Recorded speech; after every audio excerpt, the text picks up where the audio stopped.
आपने ऐसे लेखकों को रखा हुआ है जो बड़े बड़े नाम देते हैं। ये नाम सिंदूर दिया क्यों? सिंदूर तो उजड़ गया लोगों का। जिस राह पे तुम चल रहे हो बेटा, एक दिन पूरी तरह फंसोगे। प्रभु वो देखिए, ये नाराजगी क्यों है? ऑपरेशन सिंदूर, ऑपरेशन शिव शक्ति, ऑपरेशन महादेव, भारत के ऑपरेशंस के जो नाम हैं, इनसे चिढ़ क्यों है, गुस्सा क्यों है? ये मनोरंजन के कार्यक्रम है क्या? नहीं ना, ना यो हनी सिंह का कार्यक्रम है। भारत की मां बहन बेटी के माथे से सिंदूर पोंछोगे तो हम आपको दंडित करेंगे, इसीलिए ऑपरेशन सिंदूर नाम रखा। नहीं इसका नाम ऑपरेशन गर्भ कचौड़ी रख देते क्या? और यार प्रधानमंत्री सदन में पूछ रहे होते और सीना टांग किसी तरह कहे होते कि मैं ट्रंप को चैलेंज देता हूं कि अगर कोई इस तरह उनके पास है तो लेके आओ, मैं बिल्कुल लगाता हूं। एक मिनट, इंदिरा गांधी ने भी चुपचाप चिट्ठी लिखी ना निक्सन को, और क्या लिखा? महामहिम मुझे अनुमति देंगे आप निवेदन करने का, यही ना लिखा है ना? लेकिन चिट्ठी में तो यही लिखा, ये तो लिखा नहीं कह रहा निक्सन वहां, सुन रहा है कि नहीं? ये मारे घंटा। फिर पहलगाम कैसे हुआ? तो सवाल यह है कि क्या आपकी कार्रवाई एक और पहलगाम का इंतजार करने के लिए है? पाकिस्तान सुधरा क्यों नहीं? 71 के बाद तो बवाल और ज्यादा शुरू हुआ था, इसकी जिम्मेदारी कौन लेगा? हमने बहुत सारी मौसम देखे मित्र, कौन इस बात की गारंटी दे सका? क्या नेहरू जी दे सके? नहीं। लाल बहादुर शास्त्री दे सके? नहीं। इंदिरा जी दे सके? नहीं। राजीव गांधी दे सके? नहीं। नरसिंह राव दे सके? नहीं। मनमोहन सिंह दे सके? नहीं। ये प्रधानमंत्री नहीं थे, ये मंदिर पुजारी थे, ये प्राइमरी मास्टर थे। गजब बात है यार।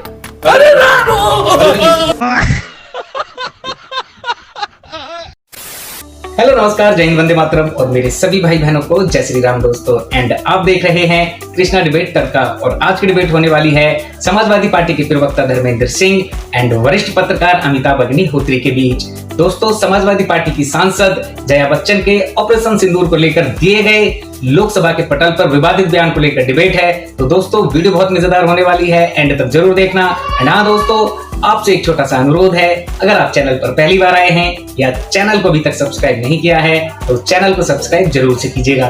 तो चलिए दोस्तों, आज की मेन डिबेट स्टार्ट करते हैं। तो करना, परेशान हो गए हम लोग 2.5 साल से। चलो भाई। बुजुर्ग नेता है, राज्यसभा की मेंबर है जया बच्चन जी, वो कह रहे हैं कि जब सिंदूर उजड़ गया पहलगांव में, जो जिन महिलाओं के पति मारे गए, तो सिंदूर तो उजड़ गया, फिर ऑपरेशन सिंदूर क्यों रखा नाम सिंदूर इसका? जब सिंदूर है ही नहीं तो रखा क्यों? लो कर लो बात। अब इस तर्क का कौन जवाब देगा और क्या जवाब देगा? ये नाराजगी क्यों है? ऑपरेशन सिंदूर, operation Shiv Shakti, operation Mahadev, operation Brahma, operation Devi Shakti, ये भारत के ऑपरेशंस के जो नाम हैं, इनसे चिढ़ क्यों है, गुस्सा क्यों है? राम हो, कृष्ण हो, पार्वती हो, महादेव हो, उन नामों से चिढ़ के भारत में कोई चल सकता है क्या? और चिढ़ना ही क्यों? मतलब मुझे लगा कि अभी तक नाम पर जितनी आपत्तियां आई हैं, चाहे संजय सिंह की आई हो, संजय राउत की आई हो, बाकी लोगों की आई हो, कांग्रेस से, इससे, उसमें सबसे ज्यादा विचित्र आपत्ति जय जी की है। वो कह रही सिंदूर तो मिटी गया, फिर सिंदूर क्यों? मुन्ना खान साहब, इंडिया गठबंधन में अब नामों को लेके भी, भाई परिणाम को लेके बहस तो समझ में आता है, नाम को लेके भी आपत्ति है। बोले ऑपरेशन ब्रह्मा क्यों रखा, ऑपरेशन देवी शक्ति क्यों रखा, ऑपरेशन महादेव क्यों रखा, ऑपरेशन शिव शक्ति क्यों रखा, ऑपरेशन सिंदूर क्या रखा? और ऐसी ऐसी बातें हो रही है। एक सांसद कह रहे हैं आपके गठबंधन के कि ऑपरेशन फेंकू रख लेते नाम, ऑपरेशन जुमला रख लेते। ये गंभीर विमर्श करने का तरीका है? ये मनोरंजन के कार्यक्रम है क्या? नहीं ना, ये सैन्य अभियान है भाई, ये चुटकुला नहीं है ना, यो हनी सिंह का कार्यक्रम है। ये बड़ी अच्छी बात कही आप। सुलगता सवाल है वो ये है कि किसके कहने पे, किसके दबाव पे सीज फायर किया है? वो भी सीज फायर 12,000 किलोमीटर दूर अमेरिकी राष्ट्रपति करते। क्या इसके लिए हमारे देश के प्रधानमंत्री सक्षम नहीं थे? क्या हमारे देश के प्रधानमंत्री बुद्धिजीवी नहीं है? क्या प्रधानमंत्री के पद की गरिमा को आप इतना गिराओगे? क्या भारत का डिसीजन कोई तीसरा आदमी लेगा? अभी बदत है भाई, अभी बदत है। भारत के प्रधानमंत्री ने कहा दुनिया के किसी भी नेता ने हस्तक्षेप नहीं किया, उनके शब्द है, दुनिया के किसी भी नेता ने सीज फायर रोकने के लिए नहीं कहा। ये भारत का निर्णय, बात खत्म हो गई। अब आप जिंदगी भर पूछते रहो सवाल और ट्रंप बोलते रहे, उससे भी मुझे कोई फर्क नहीं पड़ता। मुझे मतलब देश को, क्योंकि देश जिसको उसने प्रधानमंत्री चुना उसकी बात पर भरोसा होता है और होना भी चाहिए। एक बात दूसरी बात कही मैं करना नहीं चाहता था, मुन्ना भाई हमारे मित्र हैं, उन्होंने एक प्रसंग उठाया, गंभीर बात कह रहा हूं, ये आने वाले समय में बड़ी घटना बनेगी। निक्सन के समय के यूएस प्रेसिडेंट सेक्रेटरीट के कुछ कागज डिक्लासिफाइड हुए, ठीक, यानी उन पर से रोक हट गई, समझिएगा, और रोक अभी हटी है, मुन्ना भाई आप भी। उसमें एक चिट्ठी है, मैं इंदिरा जी का सम्मान करता हूं, इस घोषणा के साथ ये बात कह रहा हूं, क्या उस चिट्ठी में मालूम उन्होंने निक्सन को लिखी थी, इंदिरा जी ने, अभी मुन्ना भाई ने वो प्रसंग छेड़ दिया इसलिए मैं उत्तर दे रहा हूं, मैंने इसमें नहीं पढ़ता। उस चिट्ठी में मालूम क्या लिखा था धर्मेंद्र भाई, एक पैरा में अपनी स्मृति के आधार पर कोट कर रहा हूं, महामहिम क्या आप मुझे अपनी सेवा में यह बात कहने की अनुमति प्रदान करेंगे, हिंदी अनुवाद बता रहा हूं, कि आप यानी संयुक्त राष्ट्र अमेरिका अपने प्रभाव का इस्तेमाल करके पाकिस्तान को भारत के विरुद्ध आक्रामकता छोड़ने के लिए कहे, क्या, योर्स फेथफुली इंदिरा गांधी। ये चिट्ठी तो सब कुछ बदल देती है, सब कुछ बदल रही है, तस्वीर ही पलट गई।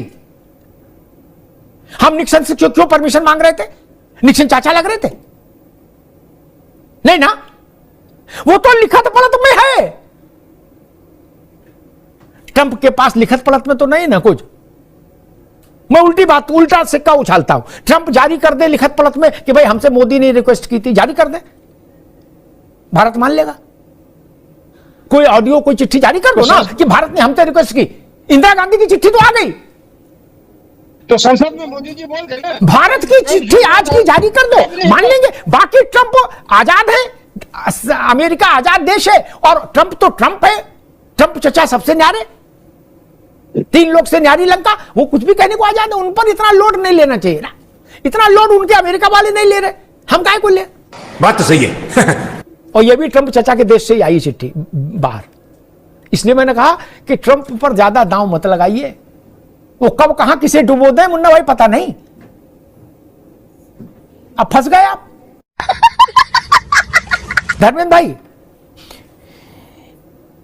जया जी समाजवादी पार्टी के लिए कितना वोट जुटाती हैं, कितना जन समर्थन जुटाती हैं, एटा में, इटावा में, पटरौना में, कुशीनगर में, झांसी में, बदायूं में, अतरौली में, कहां उनके चेहरे से सपा जीत जाती है मुझे नहीं पता, क्या वो कितनी प्रभावशाली जननेता है, और मुलायम सिंह और अखिलेश यादव की पार्टी को उन्होंने कितना समृद्ध किया वो भी नहीं पता। लेकिन ये बात तो बिल्कुल बिना सिर पैर की लग रही कि सिंदूर तो मिट ही गया था, फिर से ऑपरेशन सिंदूर क्यों?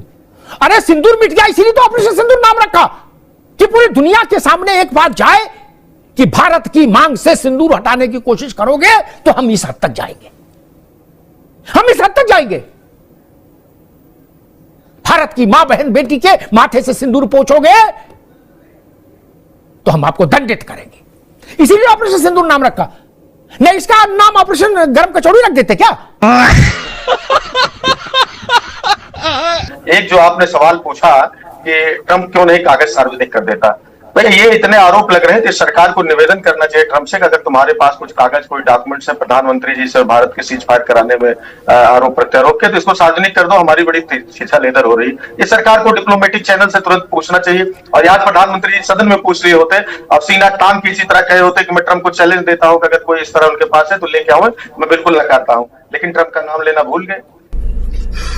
भगवान, इस बात को एक बार आपने और भी कहा था, मैंने तब भी इस बात को दोहराया था, भारत नहीं पूरे विश्व के कूटनीतिक शिष्टाचार को समझिए।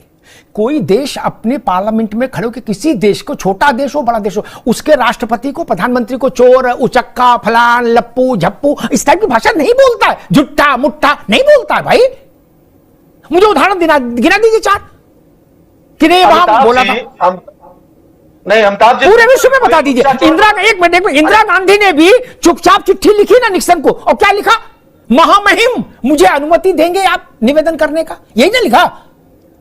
बाहर कांग्रेस क्या बोलती है निक्सन के लिए कि इंदिरा जी ने निक्सन की बत्ती गुल कर दी थी, है ना, लेकिन चिट्ठी में तो यही लिखा, ये तो लिखा नहीं कह रहा निक्सन वाह, सुन रहा है कि नहीं, ये हमारा घंटा अमिताभ जी, आप बेहतर जानते हैं, बहुत बड़े साथी हैं, कि अगर किसी राष्ट्राध्यक्ष को किसी को भी किसी भी चीज की चिट्ठी लिखी जाए तो उसमें ऑनरेबल और ये सब शब्दों का प्रयोग होता है, जिसका हिंदी में अर्थ और उपचक्र करके चाहे जो निकाले।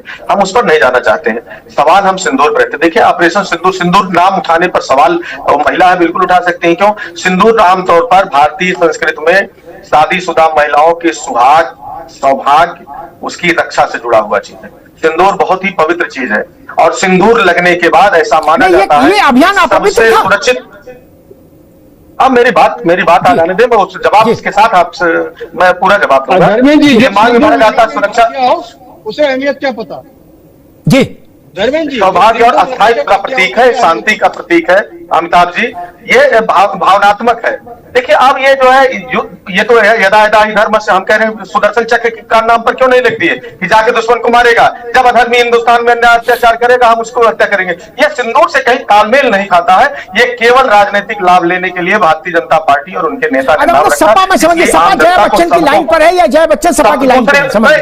मैं उससे आगे आना चाहता हूँ। बहुत चीजें, बहुत तमाम सवाल है। देखिए, ऐसा 2016 में पठानकोट हमला होता है, वो भी आतंकी घटना थी। आईएसआई आती है, निरीक्षण करने की अनुमति देते हैं, क्या हुआ सबने देखा।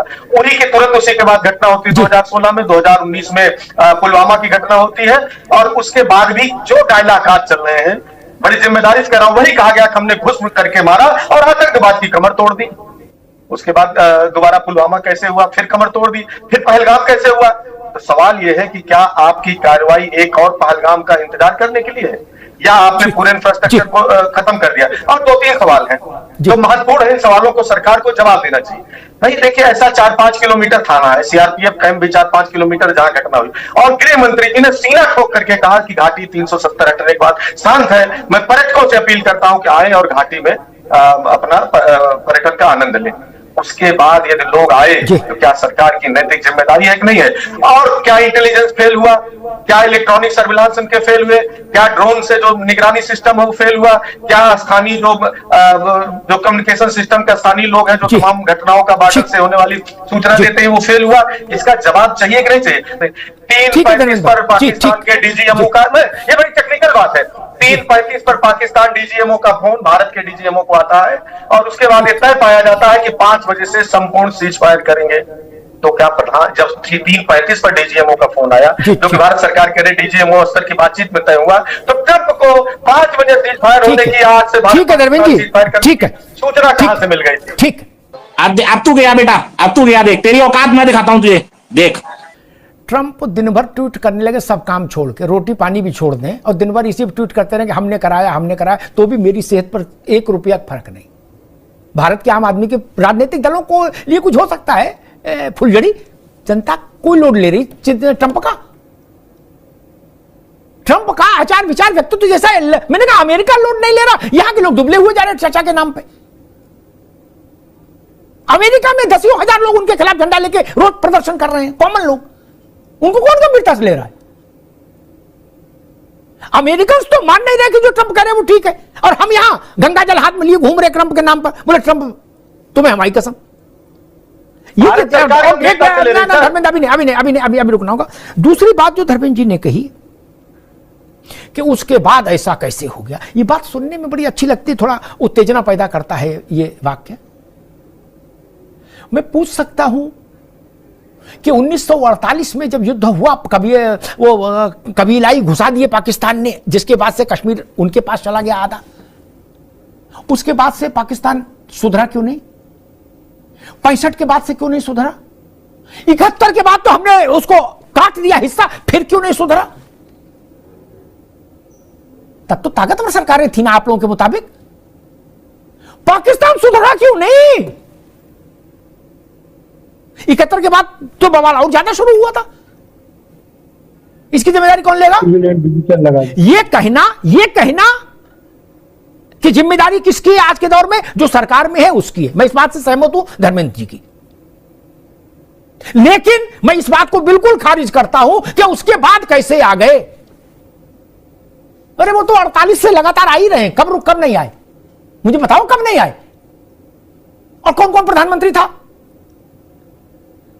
हमने बहुत सारी मौसम देखे मित्र। कौन इस बात की गारंटी दे सका? क्या नेहरू जी दे सके? नहीं। लाल बहादुर शास्त्री दे सके? नहीं। इंदिरा जी दे सके? नहीं। राजीव गांधी दे सके? नहीं। नरसिंह राव दे सके? नहीं। मनमोहन सिंह दे सके? नहीं।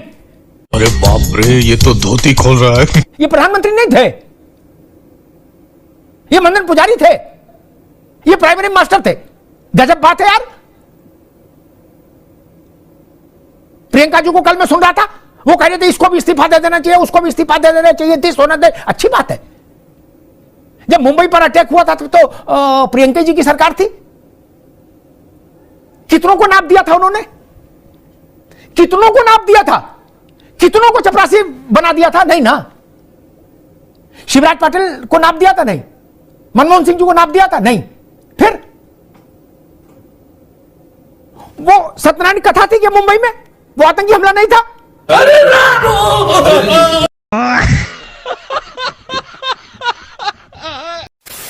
आई होप डिबेट आपको जरूर पसंद आई होगी। और हाँ दोस्तों, वीडियो एंड तक देखने के लिए बहुत बहुत धन्यवाद। इस डिबेट के बारे में आपकी क्या राय है कमेंट करके जरूर से जाइएगा। आपसे फिर मुलाकात होगी एक और मजेदार और शानदार वीडियो के साथ। तब तक के लिए जय हिंद, जय भारत, जय श्री राम।